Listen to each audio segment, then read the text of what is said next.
안녕하세요. 에스크맘입니다. 네, 오늘도 좋은 책을 가지고 리뷰를 하려고 합니다. 제가 책 읽는 속도가 느려서 지금 읽고 있는 책만으로 리뷰를 하기에는 마음이 너무 막 읽을 때도 조급하더라고요. 그래서 저는 이제 원래 책을 읽을 때 연필로 긋고 그리고 다시 한번 읽으면서 중요한 거는 녹색 펜 그리고 더 중요한 건 보라색 펜으로 표시를 해놓거든요. 그래서 제가 읽은 책을 다시 한번 살펴보면서 리뷰를 해서 그것도 같이 나눠야겠다라는 생각을 했습니다. 네, 오늘은 닥터 도티의 삶을 바꾸는 마술가게라는 책을 소개하려고 합니다. 네, 이 책은 몇 년 전에 저는 BTS 멤버들을 잘 모르지만 BTS 멤버들이 이 책을 읽고 영감을 받아서 곡을 발표해서 더 유명하게 되었던 책이고요. 그리고 저도 그때 붐미팅을 하고 있을 때 이제 이 책을 만나게 됐어요. 그래서 읽었는데 그때도 참 '그래? 이게 이렇게 서로 연결되는 건가?' 라는 생각이 들어서 좀 새롭게 다가왔었는데 다시 한번 좀 책을 읽으면서 '와 이게 정말 이럴 수 있겠구나.'라는 생각이 더 많이 들었던 것 같습니다. 네, 오늘도 제가 메모한 것을 가지고 같이 리뷰를 나눠 보도록 하겠습니다. 닥터 도티는 스탠퍼드 대학에서 신경학과 교수로 아주 유명한 그런 사람이었다고 해요. 그런데 이분의 그 원과정은 알코올릭 아빠랑 그리고 우울증 때문에 자살 기도를 많이 했던 엄마랑 그리고 소극적이어서 이게 무슨 일이 있을 때마다 울었던 그런 형, 뭐 이렇게 그런 형편이었는데 그런 상황 속에서 나이는 제일 어리지만 이렇게 술 마시는 아빠도 책임져야 했고 그리고 엄마도 언제 또 자살 기도를 할지 모르니까 엄마도 생각해야 했고 또 형도 이렇게 뭐랄까 돕는 그런 역할을 많이 했던 것 같아요. 근데 이제 많이 가난했다고 하더라고요. 그래서 뭐 굶기를 많이 굶었다라고 이렇게 표현하는 것을 보면서 아, 많이 힘든 그런 시절을 보냈구나라는 생각이 다시 한번 들었는데요.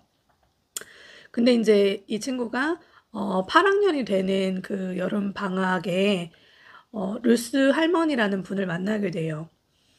근데 이제 이 친구가 가장 아끼던 마술용 엄지손가락이 없어져서 그것을 이제 찾으러 나갈 겸 나갔다가 이제 이 할머니를 마술 가게에서 만나게 되는데 원래 이제 이 친구가 마술 그런 것들을 훈련하고 이런 것들을 했던 것을 이제 얘기를 했어요. 그랬더니 할머니가 내가 정말 강력한 마술을 알고 있는데, 진짜 마술을 알고 있는데, 같이 한번 해볼래? 내가 6주 동안 여기에 머물 거야. 너가 매일 온다면 나는 그 마술을 너한테 알려주고 싶어. 라고 얘기를 해요.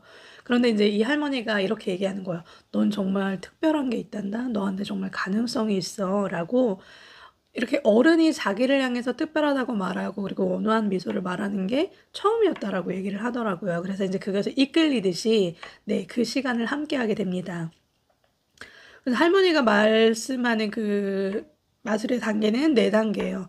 첫 번째는 몸의 긴장을 푸는 마술이었어요. 그래서 이렇게 발끝부터 하나하나 호흡에 집중하면서 머릿속으로 발끝에 집중하고 하면서 이렇게 발끝이 없어지는 것처럼 녹아 없어지는 것처럼 그렇게 긴장을 푸는 것들을 호흡을 천천히 해나가면서 이렇게 하는 것들을 하고 있어요. 그래서 이런 과정들이 거의 한 2, 30분 되는 그런 훈련의 과정들을 했다고 하더라고요. 그런데 이제 여기서 말을 할 때, 혹시 화난 적이 있었니? 라고 물어봐요.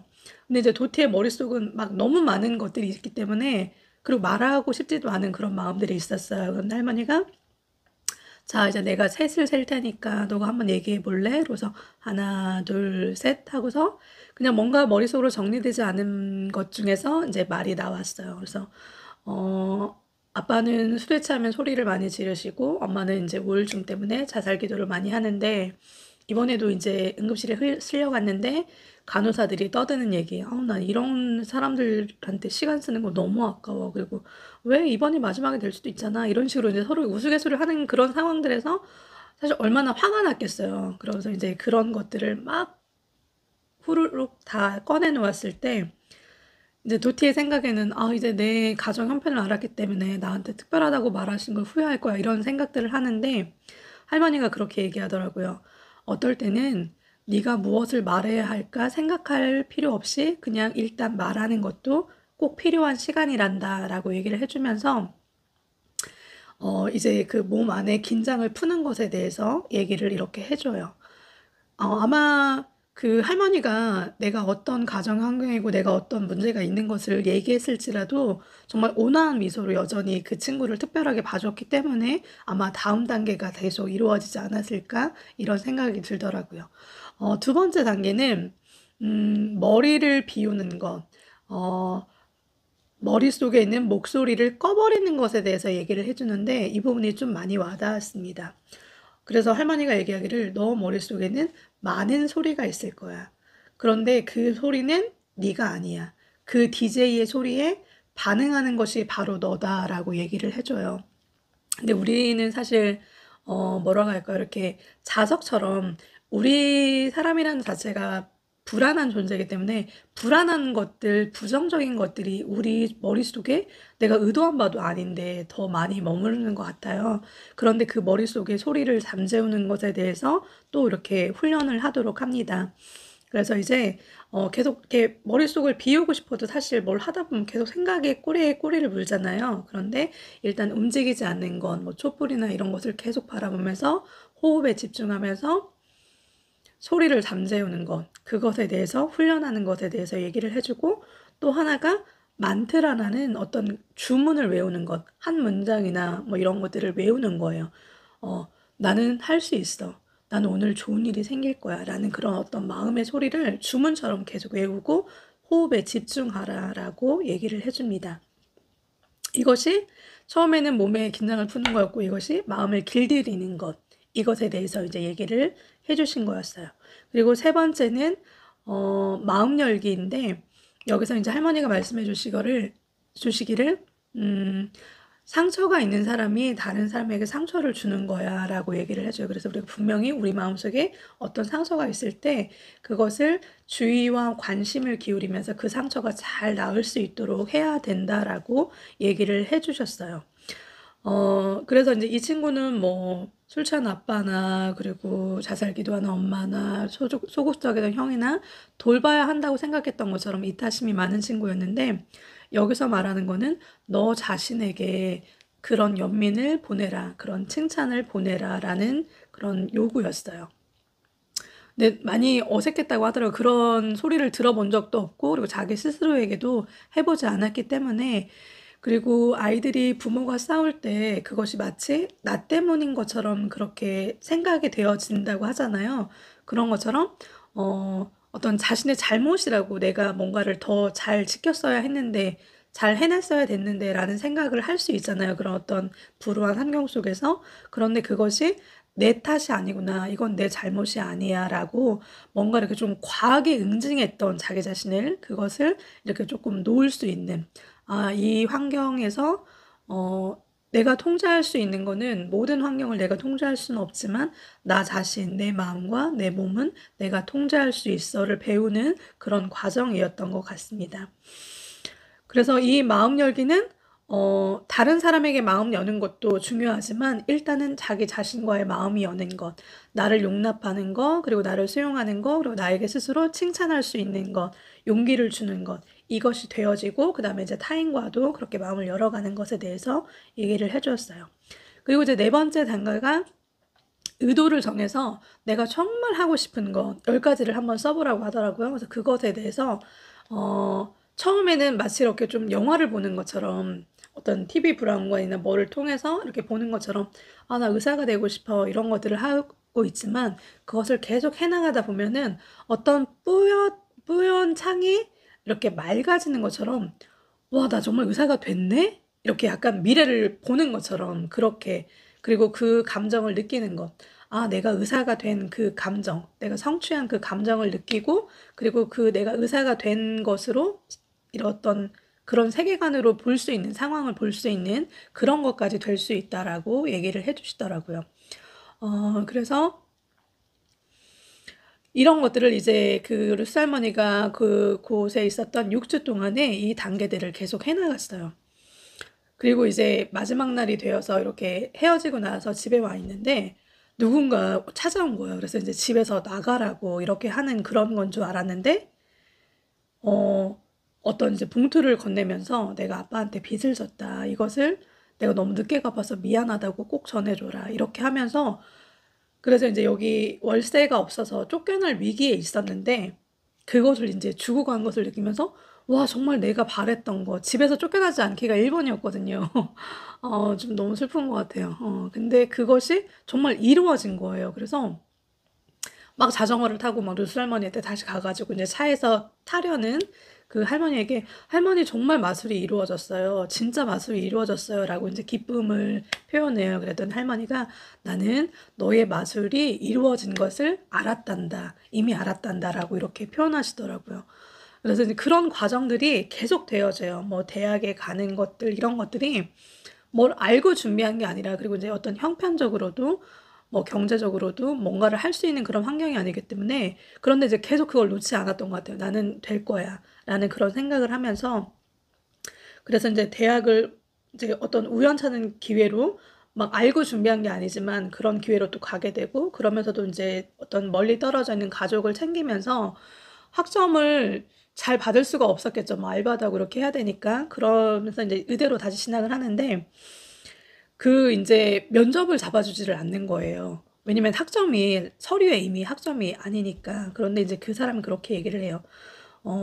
"나는 받아들일 수 없는 건 절대 받아들이면 안 된다."는 뉴스 할머니의 가르침을 생각하면서 "나는 당신이 나에게 어떤 가능성이 없다고 말하는 것을 나는 받아들일 수 없다. 내가 원하는 것은 그 면접할 수 있는 기회를 원하는 것이다."라는 얘기를 했을 때 이제 그 비서가 그 면접관 일정을 잡아 줘요. 그래서 그 면접관들 앞에서 "나는 4 학년 때 한 의사를 만나서 의사가 되겠다는 꿈을 품고 자랐고 그리고 8 학년 때 한 여성을 만나서 나 자신을 믿어야 한다."라는 가르침으로 지금까지 내 길을 걸어왔다."라는 그런 얘기를 했을 때 최고 학점을 받고서는 인제 의대에 진입하게 됐다라고 얘기하시더라고요.